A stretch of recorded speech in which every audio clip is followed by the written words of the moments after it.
आमच्या OPDमध्ये खूप वेळा असं होतं की पेशंट्स येतात, पहिल्यांदाच ते प्रेग्नंट राहिलेले असतात, त्यांचं वयही 25 वर्षानंतरचं असतं.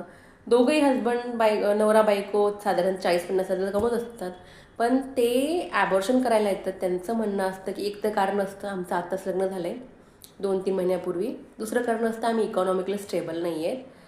अशी काही कारणं असतात, खूप क्षुल्लक कारणं असतात. पण मला त्यांना हेच म्हणायचं, तुम्हाला बेबी लवकर नको आहे, तुम्ही कॉन्ट्रासेप्शन यूज करा. पण बेबी तुमचा जर राहत आहे, ॲटोमॅटिकली नॅचरली प्रेग्नन्सी मिळत आहे, तर ती एक देवाची देणगी आहे. त्याच्यामुळे जर तुम्हाला आयुष्यामध्ये बेबी पाहिजेच असेल तर तो तुम्ही बेबी करू शकता व्यवस्थित. बेबी ठेवण्यासाठी किंवा प्रेग्नन्सीसाठी खूप काही पैसा लागत नाही. जेमतेम पैशामध्ये पण आपण मॅनेज करू शकतो. पण खूप वेळा असं त्याच्या आधी तुम्ही काय इकॉनॉमिकल प्रॉब्लेम किंवा काय काय मेंटली नॉट प्रिपेअर्ड असे कारण देऊन तुम्ही अवॉइड करता, पण फ्युचरमध्ये तुम्हाला प्रेग्नन्सी राहत नाही आणि IVF करण्याची देखील गरज पडते. त्याच्यामुळे काळजी घ्या. कॉन्ट्रासेप्शन असेल, कॉन्ट्रासेप्शन आधीच यूज करा, पण एकदा बेबी जर राहिलं तर प्लीज